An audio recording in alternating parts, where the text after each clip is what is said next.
got it. Okay, so Don is a dyslexia advocate, an educational keynote speaker with a lifetime of experience living with dyslexia. Don Winn is the award-winning author of the nonfiction book for parents and educators, Raising a Child with Dyslexia, What Every Parent Needs to Know. Don has written 13 picture books and the Sir Kaye, the Boy Knight series, an award-winning 4-book series of chapter books for independent readers, which includes The Knighting of Sir Kaye, The Lost Castle Treasure, Legend of the Forest Beast, and the Eldridge Conspiracy. Titles sound amazing. The books include many topics for parents and kids to talk about, including how a character named Reggie struggles with dyslexia, but learns that he is a talented person of great value.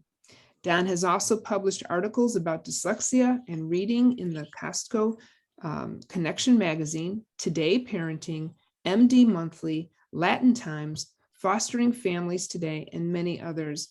And we are so honored to have you with us today, Don. So without further ado, Don. Thank you, Donna. You have to excuse my allergies this morning, so I get a little croupy. So, but yeah, this week was an interesting week because it was the first time I had an opportunity. I've made a lot of school visits over the years, but it's the first time I've had an opportunity to talk strictly with dyslexic students. And there was 2 groups of kids from 2nd grade all the way to 5th grade. And I'm a big proponent for the academic accommodation and support, which includes science-based reading instruction for dyslexic kids, because this is critical for any advancement. But in this week, I focused a lot on the social and emotional aspects of dyslexia because, and I'll tell you a little bit about my story here in a bit, but this is generally lagging behind even the academic accommodation, which is still lagging behind. Now, when it came to, I asked a lot of questions with these dyslexic kids, the groups. And when it came to their challenges, the number one difficulty was with reading. So that still needs a lot of attention there. But then when you add in one or more of the sibling conditions like dysgraphia and dyscalculia, there was a percentage that struggled with those as well and learning beyond just reading alone. And so just to give you an idea of the importance of social and emotional support, and some were very eye-opening. I asked how many feel as though dyslexia will limit your opportunities or prevent you in doing what you would like to do when you grow up. Well, believe it or not, there were several hands that raised on that one. And there may have been some that didn't want to raise their hands. And then I asked them another question. I says, do you know any famous dyslexics? And everybody raised their hands with that. They were quick to respond with names like Albert Einstein. And so they understood that there are a lot of famous dyslexics that were very successful and very intelligent. But then I asked the question, how many feel as though dyslexia or dyslexics are less intelligent than non-dyslexics? Believe it or not, there were a few that raised their hands. What does this tell you? That despite the fact they know there's a lot of well-known dyslexics like Einstein that's extremely intelligent, their own self-belief system was very negative. They were very negative about themselves. And one reason for that might be when they compare their own brand of dyslexia, which can vary from one child to another, especially if you have some of the sibling conditions with other kids, not just non-dyslexics. This can also cause negative self-belief. And then I also ask how many are too embarrassed to raise your hand if you don't understand something, or to raise your hand when you need some help. And believe it or not, a good percentage raised their hand on that one. So it was very eye-opening. It's not a surprise to me. just because of my own story. And now let me just share that briefly with you. I grew up in the 60s when I started school. I think my first year in the first grade, yes, my first year, it was in 1967. Very little was known about dyslexia. I don't think any of the teachers knew anything about dyslexia, but I struggled with it. And it wasn't just trouble decoding the written word. It wasn't just reading that I needed help with. I also had dysgraphia, I had dyscalculia, and a little bit of dyspraxia. So I was just all over the place. And so kindergarten was great because at least back then it was. It may be a lot different now. But back then, the main reason for kindergarten was for socialization. Played a lot with blocks and coloring and Play-Doh. And so it was a lot of fun. I enjoyed kindergarten. But then when I got into first grade, everything changed because now the learning began in earnest. That is learning your alphabet and learning how to put words together and to sound them out, and math, sequencing, learning your multiplication tables. From day one, I just didn't understand. I was embarrassed to raise my hand, so I can understand how a lot of kids today, even though they're in a class with other dyslexics, where they feel as though they're too embarrassed to raise their hand. I didn't want to say I didn't understand or I don't know what you're talking about. And so things continued to get worse. Now, my first grade teacher knew that I was having struggles, but she didn't understand why. She probably talked to my parents about it more than once. My parents knew that I was having a lot of anxiety. I didn't want to go to school. I was getting sick a lot. Frequently, I would have to go to the doctor for strep throat. I was losing weight. And so they were very concerned, but no one had a clue on why. And so at the end of the first grade, the decision was made in talking with my first grade teacher, let's just keep them back for another year. And so I was put in first grade the second year. Now, what's the problem with that? I was put right back in the same learning environment that didn't work in the first year. That's not a good scenario there. Well, I was very fortunate though in my second year because there was a special ed teacher that was taking an extension course. And she didn't know anything about dyslexia up to this point, but she was taking an extension course about dyslexia. And she recognized my symptoms when she was talking to my first grade teacher about me.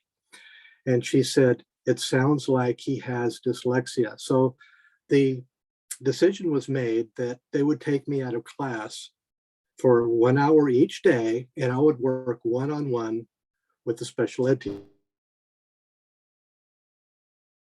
My favorite book.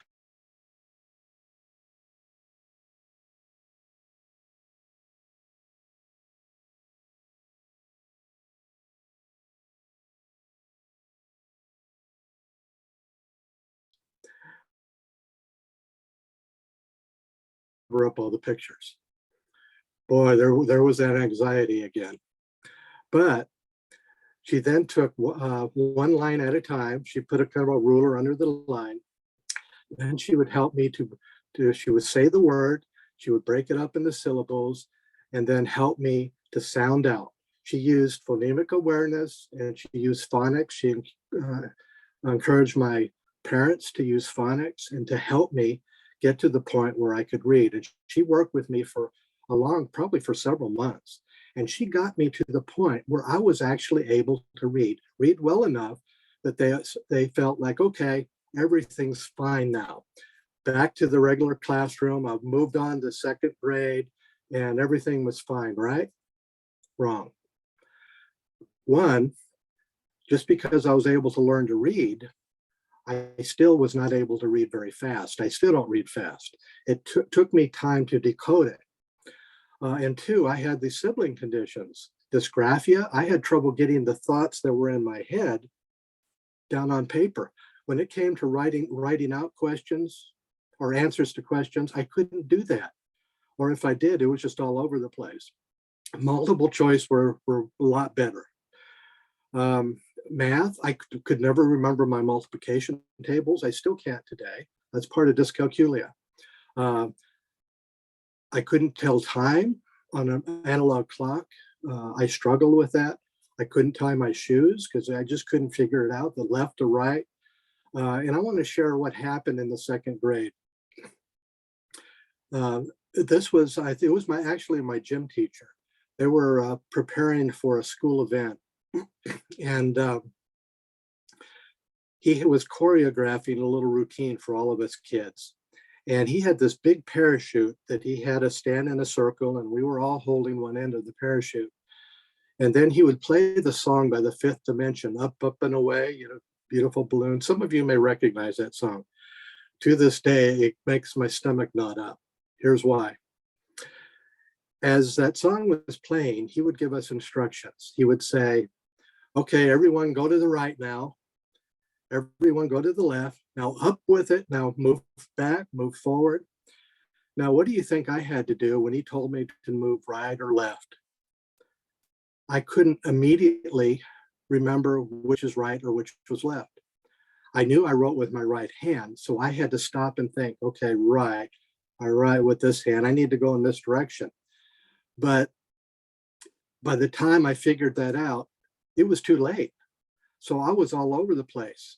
When kids were going right, I was going left. When they were going left, I was going right.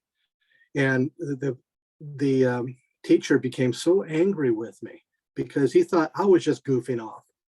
And he kicked me in my backside and told me to stop goofing off. And I don't remember what happened after that. I don't think I know I wasn't in the actual event, whatever it was. But no one understood the fact that I had complications other than just reading. Now, I can tell my left and right now, but I still get lost. But the best gift my wife ever gave me was a GPS. Because usually when I go somewhere and it's time to go home, I would need to go right, I would always go left. And so these complications were never addressed. And so throughout my school years, I continued to struggle.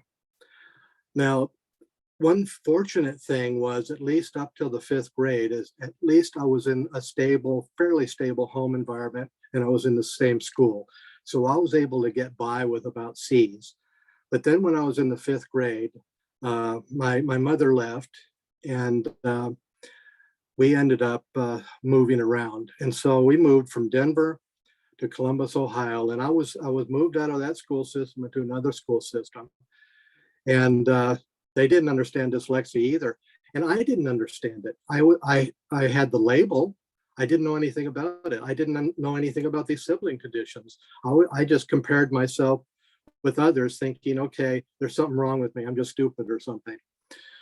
And so when I got to the other school, my grades went from C to F's. And I struggled all the way through ninth grade. We kept moving. We moved then back to we moved to Arvada, we moved to Oklahoma. Worst thing in the world for a dyslexic child academically. And so by the time I was in the ninth grade, I was having so many physical symptoms, stomach disorders, anxiety, that I just would not go to school anymore. I was picked on, I was teased. And I remember the doctor, because he kept taking me to the doctor, my dad. I remember the doctor told my father, if he doesn't go to school, they're going to take him away from you. But I just wouldn't do it. And at that point, I decided to move to Texas. That's where my mother was. And I was thinking, I was 15 at the time. I was thinking if maybe if I had learned a trade or something like that. And I loved working with wood. I loved working with my hands. So I went to the Texas Rehabilitation Commission. I thought, okay, they can help me, because I heard that they help a lot of individuals get into some sort of a career path. And so they put me through every kind of test you can imagine. I had a complete physical. I had the psychological testing. I had the academic testing, everything. And then the counselor that was working with me, his name was Michael. He was a very kind man. He was looking at all these test results and he says, okay, I'm just very perplexed here, because according to these, your comprehension is on the college level, and a lot of your, your academic scores were on the college level. I said, why don't you want to go to school? I couldn't explain it. It just wasn't an environment that I did well with. I was anxious there. Well, they didn't force me to do that, so they came up with another alternative. They looked for areas that I scored high in, was proficient, and one was computers. And so they actually sent me to college at the age of 15. It was a business college. I had to get my GED. I had to get permission from the state in order to drop out of school since I was underage. In order to go to college, I had to get my GED. I went and took my GED and I passed it without ever preparing for it. So I had my high school diploma. And then when I was in the college environment, most of those that were there were on the GI Bill because they were just coming back from Vietnam and they wanted to be there. And they all treated me kindly. I wasn't teased, I wasn't picked on, and I loved computers. And so I excelled in it. I didn't do well. And fortunately with computers, I didn't have to write out answers to things. It was all typed.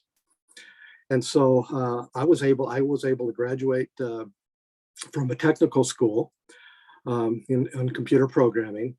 And by the time I was 20 years old, I was contracting at IBM, doing some very complex computer programming. However, the social and emotional problems that dyslexia brought with it, that was unsupported, continued to be with me throughout my adult life. I always felt like I was faking. And even though I succeeded in a lot of things, I always thought, well, they're going to figure it out sooner or later, that I'm just faking it. And so it wasn't until I was later in life, when I was in my 30s, that I began to understand dyslexia, and also understand its many sibling conditions. And so at that point,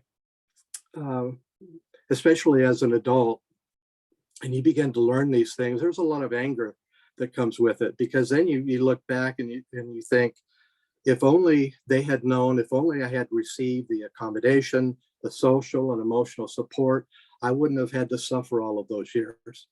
And so that took a while to refocus from the anger to the positive. And that's the impetus for my current book, my recent book, Raising a Child with Dyslexia, What Every Parent Needs to Know.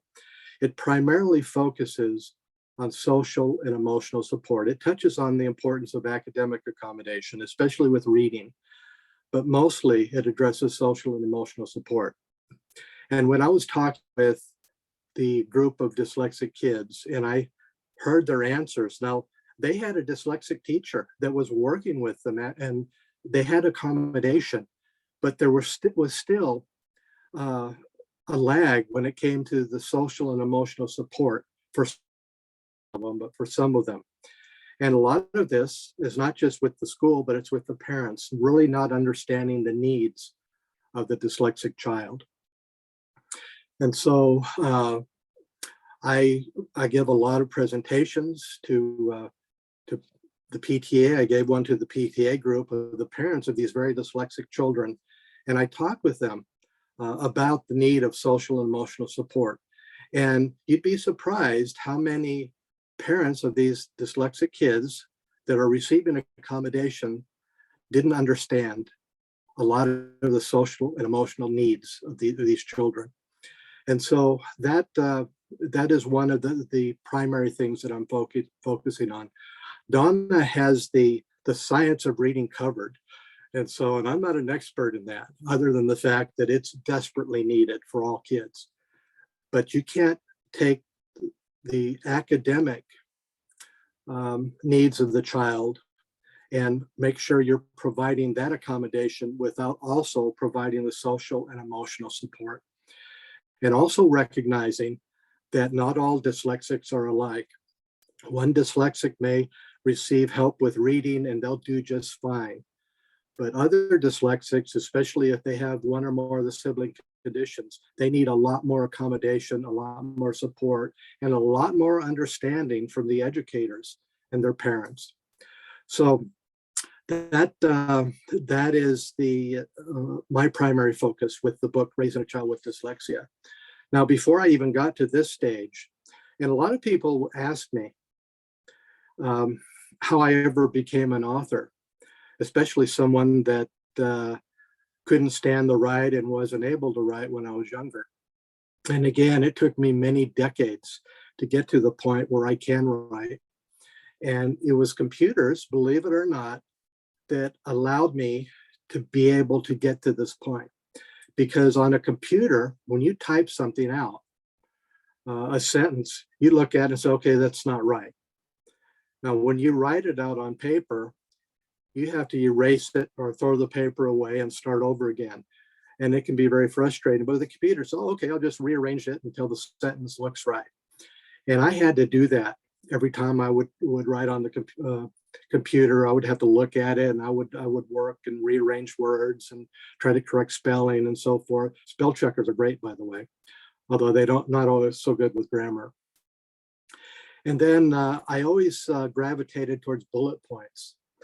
And so when I was communicating with other developers, with upper management, and we were doing it electronically, I didn't want to have to write out a bunch. So I was always thought about, okay, how can I say what's needed as clearly and concisely as I can?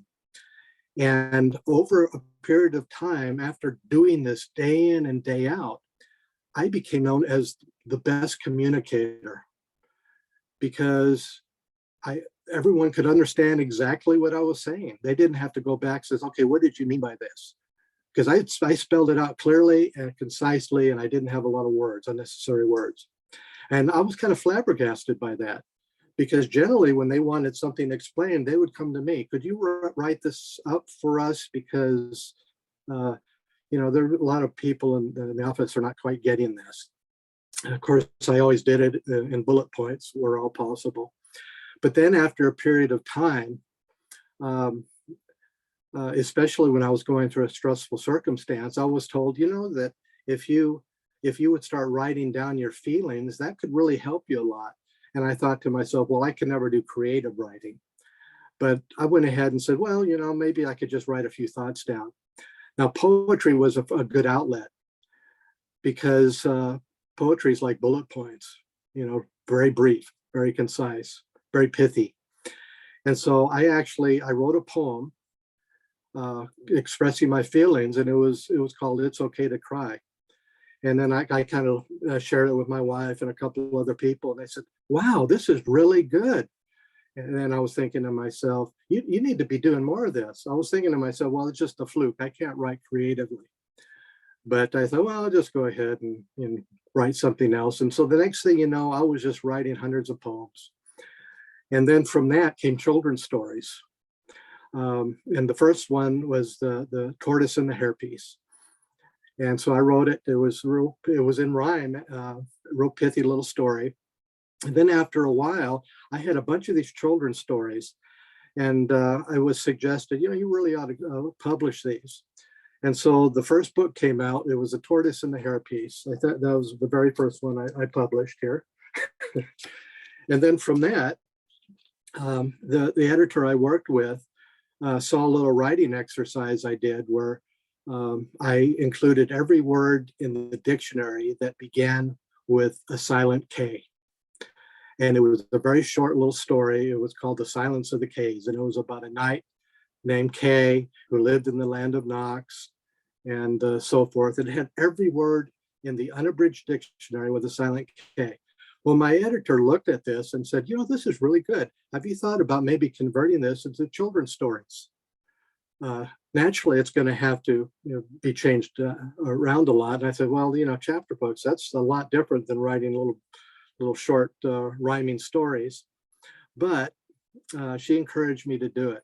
And from that is where the Sir Kaye, the Boy Knight series came from. And the first one came out in 2012. It was called The Knighting of Sir Kaye. The cover has changed since then. And I went ahead and decided, oh, I'll just submit it to a few book awards. And I was surprised and flabbergasted by the fact it won the Indie Reader Discovery Award. And after that, I think it won a total of 6 book awards. And then the second book came, The Lost Castle Treasure, and then it won some book awards. And then The Legend of the Forest Beast, The Eldridge Conspiracy, Publishers Weekly gave it a very glowing review. And from that, it's like, okay, perhaps all the struggles I had when I was younger didn't need to define me or define what I could accomplish with effort and work and a positive self-belief system. And then that's what led into the book on raising a child with dyslexia, what every parent needs to know. And with the Sir Kaye, the Boy Knight series, as Donna mentioned, it does feature a dyslexic child, one of the primary characters named Reggie in it. And it makes a perfect hero of self-reference for dyslexic kids, because a hero of self-reference is where you can recognize your own struggles within the character of the story. And when you see the character in the story surmount those struggles and then succeed, the child that sees themselves in that character can then say, okay, I can do that too, or I can succeed in that area too. And so the Knighting of Sir Kaye series and the Raising a Child with Dyslexia, that's the latest one. And I'm hoping to come out with, because I did come out with another Kaye short story. I'm hoping to come out with another one fairly soon. But right now, my primary focus is on educating parents and educators on social and emotional support. So I've talked a long time right now. I probably ought to turn this back over to Donna before everyone goes to sleep. No, you've been doing great. So we have a request. Could you share the poem, It's Okay to Cry, with us? Oh, I wish I had known that, because I'm not sure where it is right now. Okay. It was, what, 20 years ago, but. You know what we're going to do? You'll send it to me and I will post it for you. Okay. And on the Facebook page. Your story is incredible, Dan, and you've triumphed over your disability. So thank you for sharing that story. Does anyone have any questions for Don? You can unmute and ask Don. Good morning, Don. I do have a question. I tutor a 7-year-old boy, and I would like to know what your 7-year-old self would tell this boy about his struggles. Excellent question. And I would like to kind of go back to that little PTA presentation that I did this week to the parents of dyslexic kids, because it's related to that. There was another parent of a very young, probably 6 or 7-year-old child. And she asked the question, she says, I'm not sure how much to tell my child about dyslexia, how much because of the age. And what I told her, I said, the most important thing you can do, because, there's a lot that the child is not going to understand about dyslexia at that age. But what sort of struggles are they dealing with? A lot of it has to do with your self-belief. The fact that, you're struggling with something and it's hard and you compare yourself with other kids. And so you want to help them to understand that they're not broken. Yes, you may be struggling with this, but that doesn't mean you're less intelligent than others. There's some very famous people like Albert Einstein that didn't read till he was 8. And so you're in good company there. You're not broken. This just means you have a different way of learning, and help the child understand that the reason they're struggling is they have a different way of learning than what's normally taught, or the way it's normally taught. And then to be able to to help them have a positive self-belief system. Be their cheerleader. Give them daily support. Read to them. Ask them questions. Make sure you understand how they're feeling each day, and then be able to work with them with those feelings. Because throughout their childhood, they're going to continue to struggle socially and emotionally. And so that's what I would tell my younger self at that point. The reason why you're having such a hard time in school is because your brain learns differently. And that doesn't mean you're broken, and that doesn't mean you're less intelligent. That just means you have to find a different way of learning. And as your parent or as an adult, I'm going to help you do that.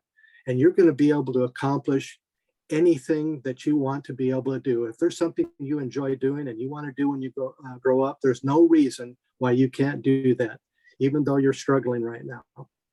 And so that's probably the number one thing that I would tell my younger self, is to help my younger self know that they're not broken. They just have a different way of learning. I hope that answered your question. Yes, thank you. Okay. I have a question. Hi, my name is Jolene. Hi, Jolene. Hi, thank you so much for telling your story. It was so interesting. And it's so cool, like the timing of things and going to college and Vietnam guys and the importance of being surrounded by positive people. And so I have dyslexia. My son, we're pretty sure has dyslexia and struggling in school, and we're getting him a lot of help. How do I navigate the best help and managing school? Like, for instance, right now, I think maybe his teacher, who's lovely, might not be the best fit. She has some health issues and is inconsistent. There's been a lot of subs. And we have a special ed teacher giving him Wilson training, but they're not certified in Wilson. So we're getting an outside tutor that is certified. He has sensory processing disorder, which may end up just being dyslexia related, right? So, so how do I, as a mom, balance pissing off everyone, the politics of school, and getting what's best for my kid?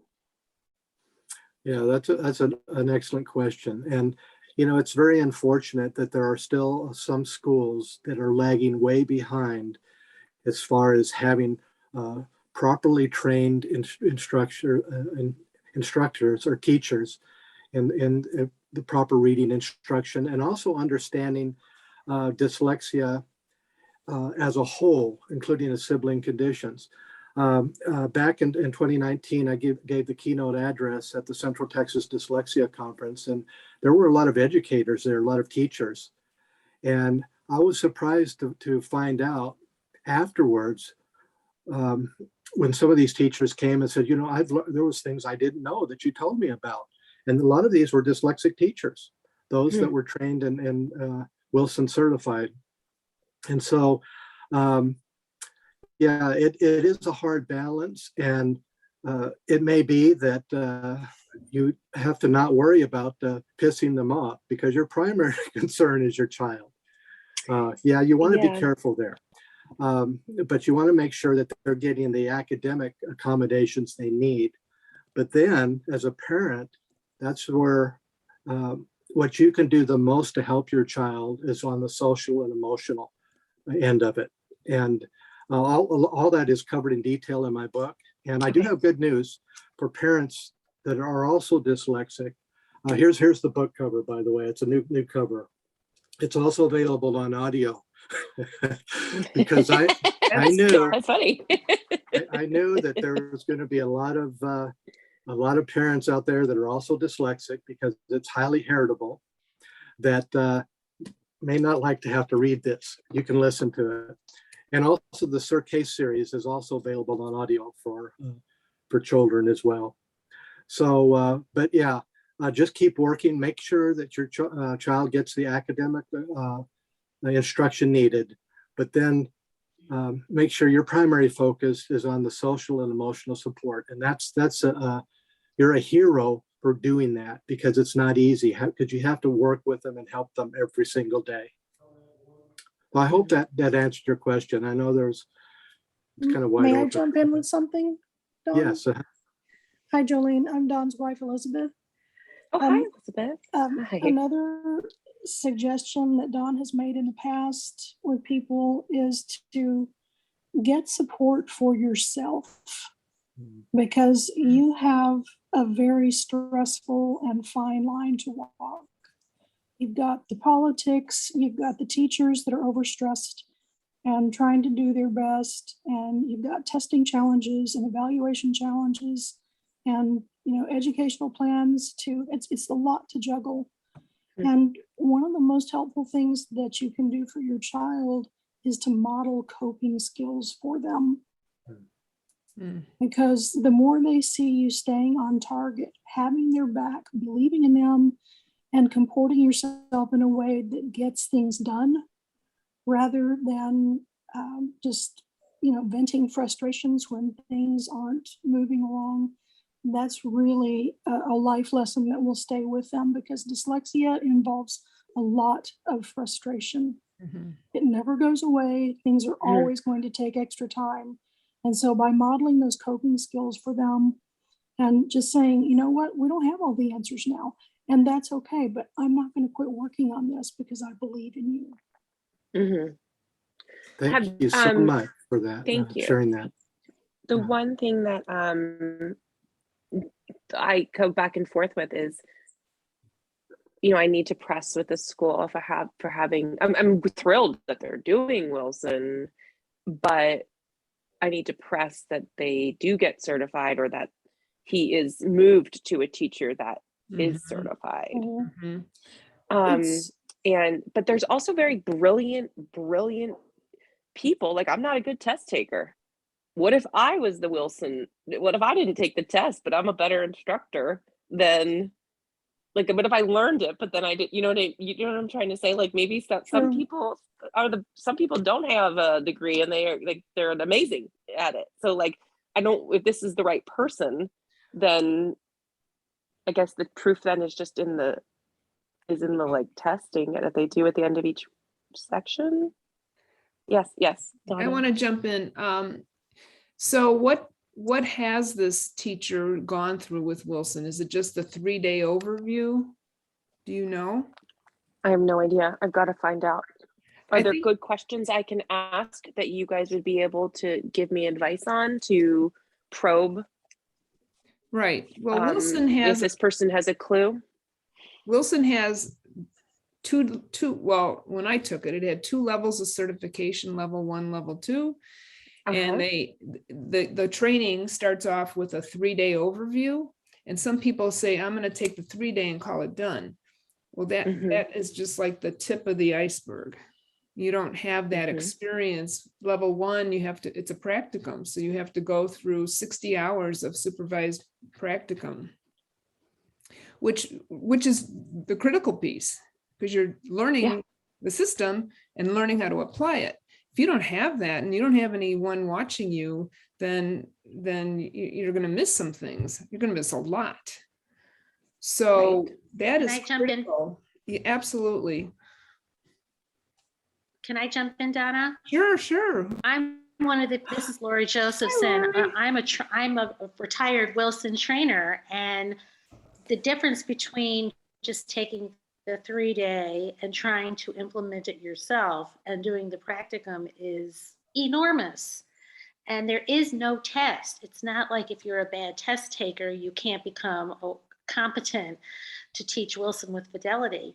You are mentored along the way, and it is a structured practicum. And when I train teachers, tutors, whoever I trained, I'm retired now, but I gave people the help that they needed. So if somebody had trouble writing a lesson plan, I had them send me your lesson plans before you implement, and I will help you. We model, we we have meetings throughout the year. So the difference between taking one class, which now is for the most part delivered remotely, which has another whole layer of separation, and doing the training is enormous. You know, the main issue here is fidelity, fidelity, fidelity.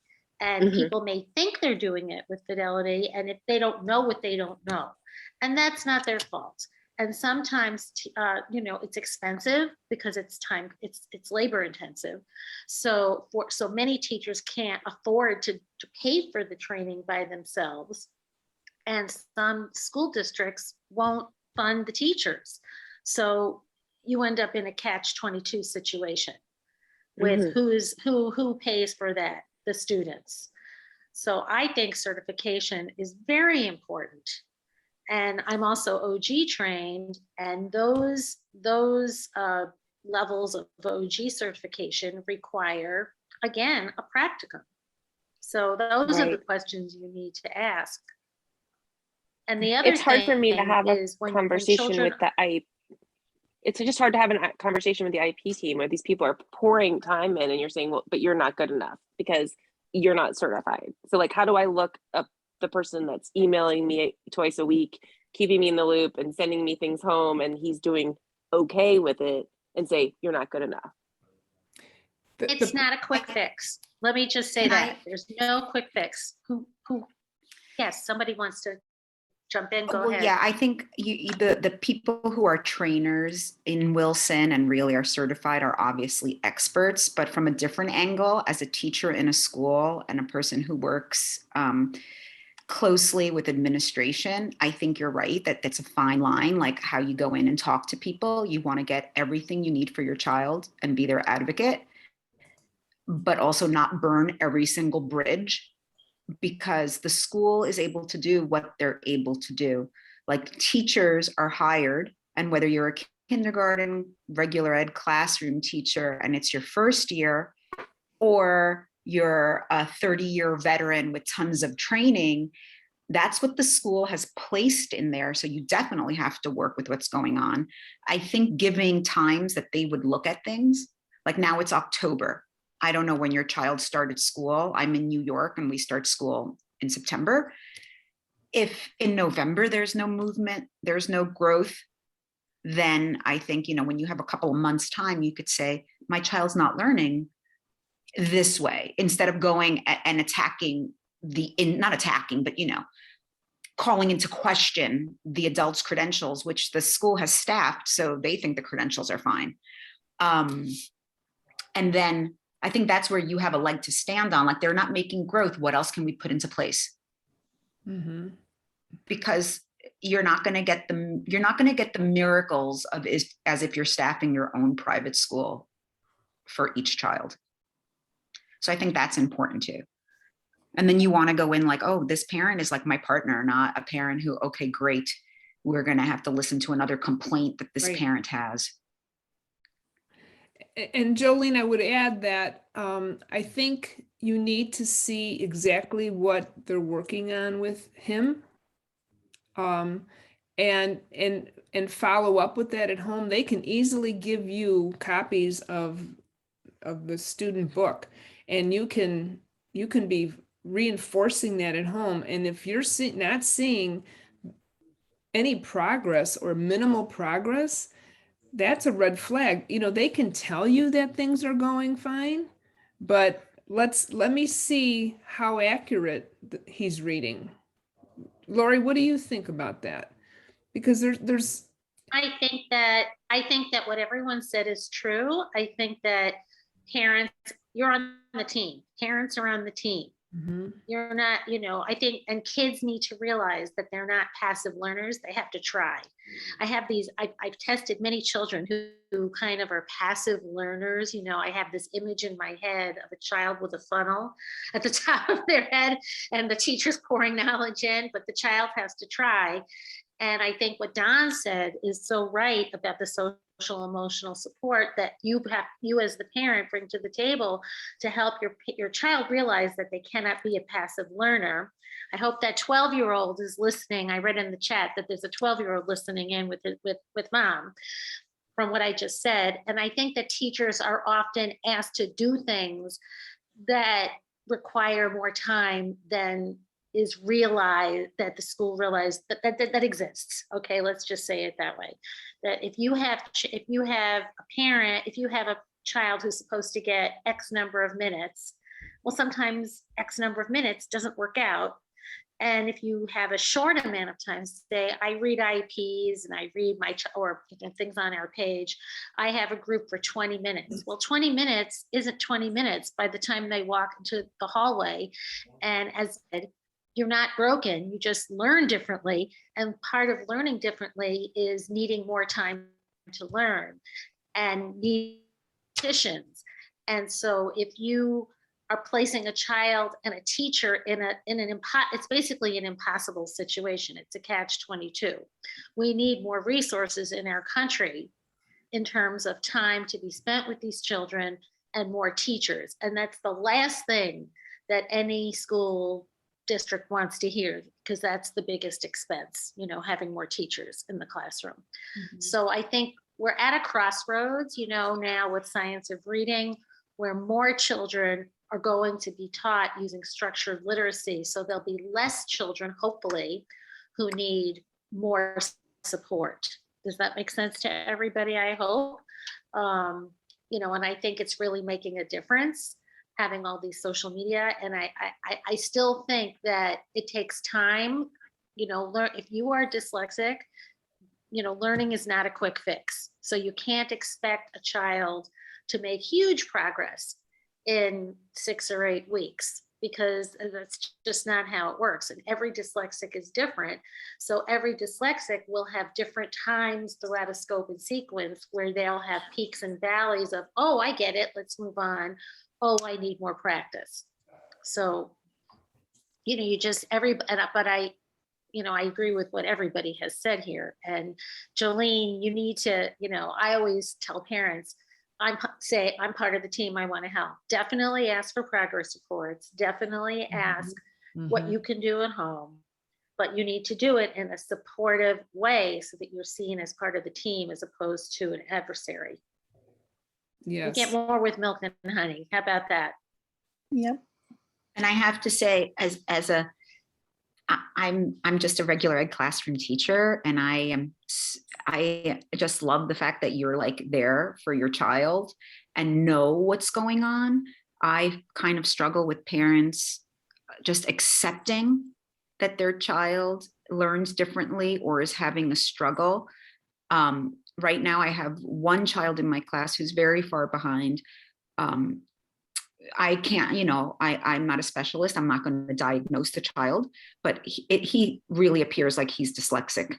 And the parents want nothing to do with any formal help. So he got Wilson intervention training for 2 years, all remote when we were remote, and then in person before that. And now the parents don't want anything official, but the school doesn't have personnel to have the special ed teachers just do intervention with everyone who's struggling. They really need it officially on the books for the way they manage things. So I just love that you're doing everything rather than banging heads, saying, no, it's fine. We'll put a Band-Aid on it. Mm-hmm. Okay, so Liz Winn put in the chat that there's understood.com.org as an organization. It's actually Understood is actually a part of Reading Rockets, is an arm of Reading Rockets. And this site has suggestions for staying on top of the paper trail and efficacy of your child's accommodations and a full explanation of your rights. So if you want to download this chat, go to the bottom of the chat. On the right-hand side are 3 dots and click on that, and you can save the chat to your own computer. Okay, we also had a comment about, and this is a really interesting observation, and it comes from Nicole. Nicole, do you want to share that? Sure. Don, thank you so much for being here, and thank you everybody for the thoughtful questions. So both my son and I have dyslexia. I'm a school administrator, I've been a principal for many years. My son's now in 2nd grade. And I often try to correct people when they come and they say, oh, your son is a dyslexic, or your son, or other kids with disabilities, and saying like, well, no, that doesn't define him. Like, he has dyslexia, but that's not his entire identity. I noticed you, though, referring to yourself and students with dyslexia as dyslexics.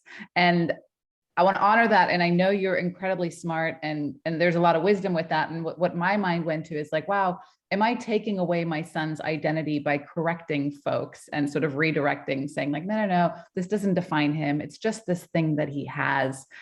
So really seeking clarity, like, wait, maybe I need to stop doing this thing because I'm taking away an important identity, or maybe I'm reading too much into it and it was just subconsciously something that you were saying. And so I wanted to ask. Yeah, excellent question. Now, as far as defining yourself by your dyslexia, I don't think any child should define themselves by that, because that's very limiting. And here's what I mean by that. I think we all need to own it. Own the fact that, I learn differently. I'm dyslexic. There's things I can never do well or fast. I'm a very slow reader. One of the things I mentioned in one of my presentations, that as far as the time it takes me to decode, that I can't watch movies with subtitles. I love movies. There's a lot of movies I love to watch with subtitles, but the problem is when I'm trying to read it, I can't read it fast enough before it goes to the next scene, because there's things that are always going to take me a little longer to do. That doesn't mean that I'm not a good reader. I can read very well, but I'm very slow. By the time I'm halfway through a chapter, my wife's finished the entire book. That's how fast she is and how slow I am. But it's important that we understand and own our dyslexia and not be ashamed of it. And when I mean it shouldn't define us, we shouldn't say, well, because I'm dyslexic, I'm never going to be able to do something I really want to do. Early on, when I was a kid, I loved stories. When the teacher would read a book to us, she had my full attention, and the time just passed so quickly. And when she just stopped, it says, I don't want you to stop. Keep reading, keep reading. And I always thought, it would be fun to be an author. But I told myself, well, it's impossible for me to do. I could never write. And so that's off the table for me. But now when I look back, I realized that, writing would never be easy. It would take me a long time to get to the point where I could be an author, but it doesn't necessarily have to keep me from being an author. And so that's what I mean by not defining you, is in that it shouldn't limit you. And so that's where the social and emotional aspect of learning comes in, to help your child own their dyslexia, not be ashamed of it, realize that, it's okay that I'm dyslexic. I struggle with these things, but it's not going to keep me from doing what I want to do or succeeding in whatever way I want to succeed. And I hope that answers your question. And so I use dyslexia. It's kind of semantics with me, that, it's something that we all deal with. May I say something? Absolutely. There's also, Nicole, there's also something to be said for belonging to a tribe. Dyslexics often feel like outsiders because they compare themselves constantly with other students, other people in the workplace. There's always a gap. There's a tendency for a great deal of shame and hiding. And when you discover that you're not the only person dealing with these issues, and that there are probably 20% of the population around us that deals with exactly what you are going through, that's very empowering. You network together, you understand each other without having to explain anything. And that is an immensely powerful tool for mental wellness. Mm-hmm. Yeah, and something else that I'd like to add to that, and thank you for Elizabeth for jumping in there, because there's things that I talked about that, I don't think about sharing. But, one thing I do want to add to that is that everyone, every dyslexic, even non-dyslexic, we all have our strengths. We all have things we're really good at. We all have things we love and we excel at, whether we're dyslexic or not. And it's important to help your child to see where his strengths are and encourage him. If you really love to do this, by all means, if that's your passion, let me help you. You can succeed in doing that. There's a lot of very successful dyslexics. I know in NASA, they love hiring dyslexics because they're big picture thinkers. They can see things that non-dyslexics can't see. And so helping them to see that dyslexia also has its strengths. It's not all about weakness, that there's things that dyslexics can do a little better because of how their brains work. And so it should always be a positive thing, despite the fact that there are limitations as far as the things that kind of make it a little more difficult for you.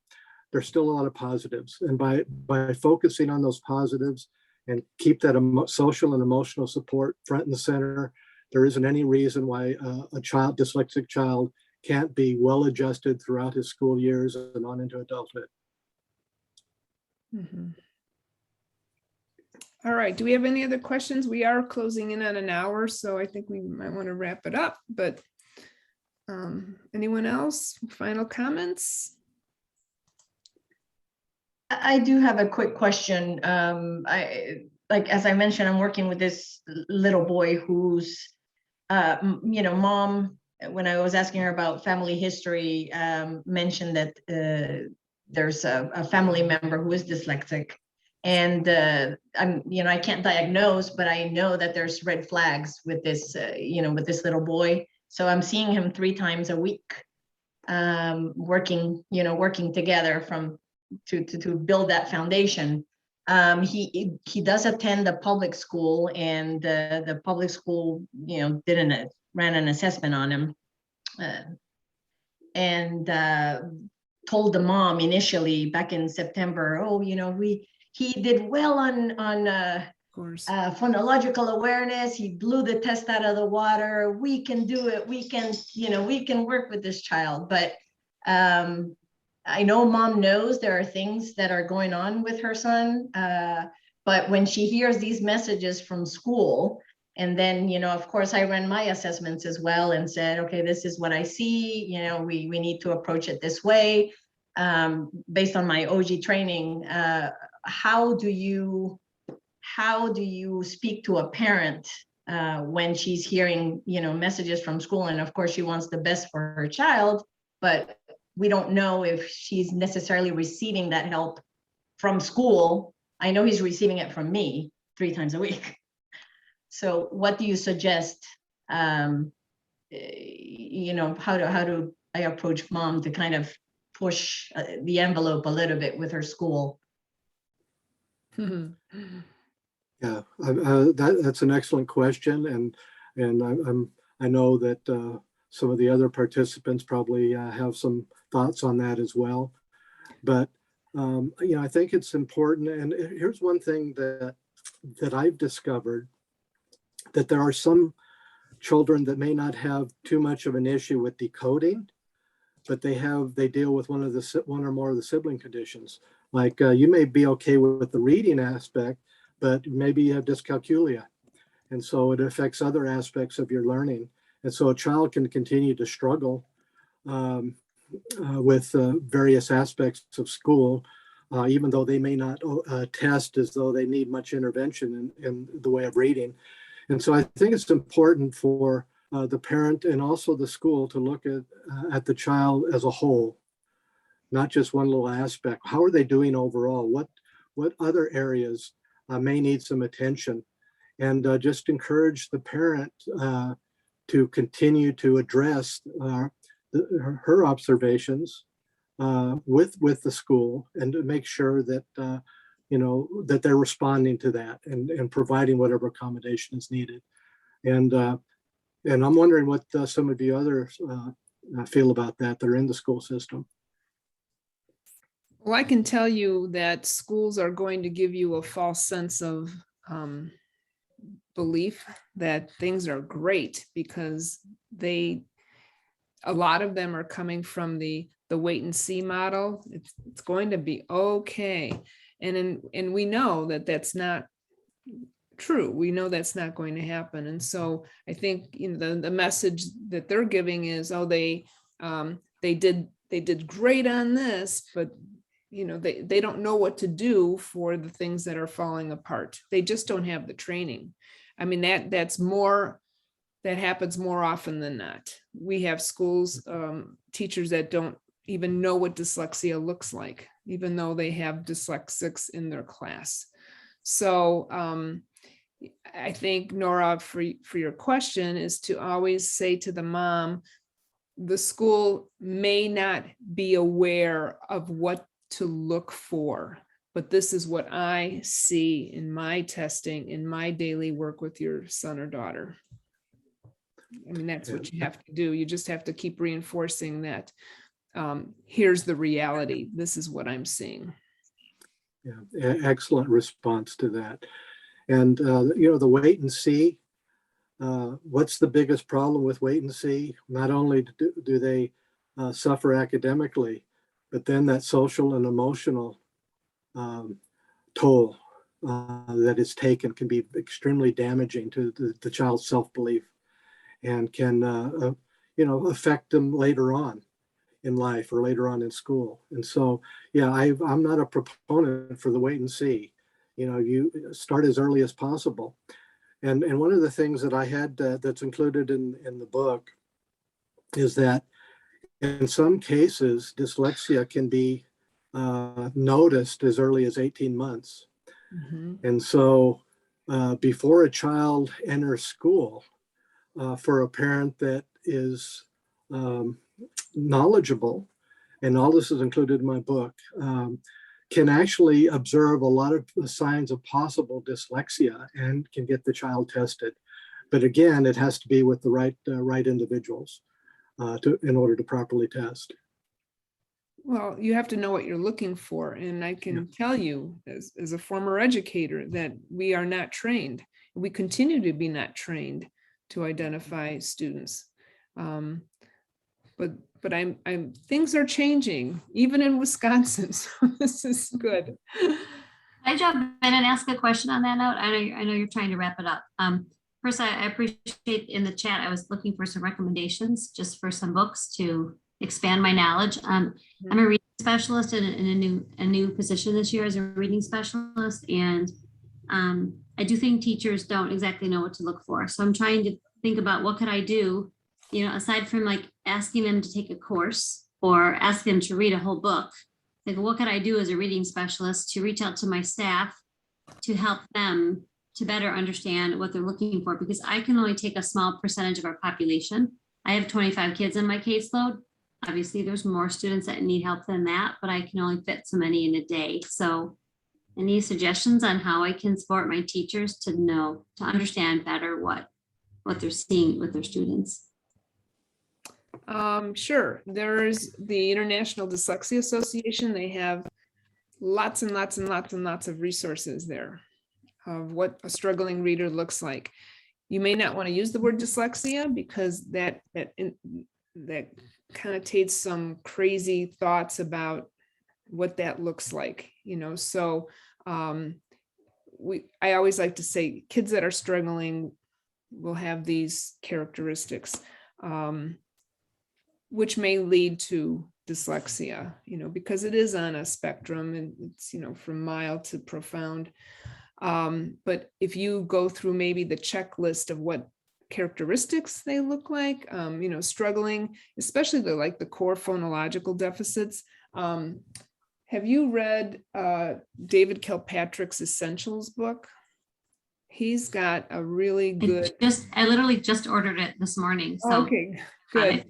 He's got a real good description of what a core phonological deficit is, and that's really the crux of dyslexia. I mean, don't get me wrong, there's other things that comes along with the package of having dyslexia, but that is really what is the core to it. Just dropping in little hints to teachers, if you're seeing this, if you're struggling with learning letter names, learning letter sounds, blending sounds, spelling. Those are all those red flags that will tell us that there's something not quite right. Any sequencing of any even numbers, that sort of thing. Anyone else have any thoughts of what that would look like? Thank you. I just appreciate that discussion. It means a lot to me that you actually mentioned that specific author. That's kind of solidifies my decision to dig into that. That is Some self-learning and just kind of educate myself beyond my 26 years of teaching. And I have a master's degree in reading, but still now there's so much more. And the science of reading, there's so much more. There's Even so with much teachers- more. And that Yeah. book is dense. It is dense. Take your time to go through it. You might want to start a book study because it's so dense. There's so much in it that you have to read it like 2-3 times to go through it. There's so much information in that book. It was very helpful for me. And, I've been around the block many times. So, all right. Thank you, Wendy. So I think we're going to wrap it up. Don, can you share where your book is available? Your books are available? Yes, they're available on Amazon, Barnes & Noble, just about any online book retailer. You can go to my website, Don Winn, DONWINN.com. It's my blog/website, and it has a book page there with links and information about the book and about all the books, actually. And you'll also be able to see my blog. I have a tab on dyslexia articles. And so you can see the latest ones include information on genetics and some of the latest studies that are being done. So it's very, very interesting. Very much so. Don, it's been a pleasure. Thank you, Donna. I'm so glad you could make it today. And I will put this recording up on our Science of Reading Facebook page, along with the chat and the links to Amazon. And so thank you everyone for attending today. I appreciate you giving us your time on a Saturday morning. Thank you. Bye-bye. Bye-bye. Thank you, everyone.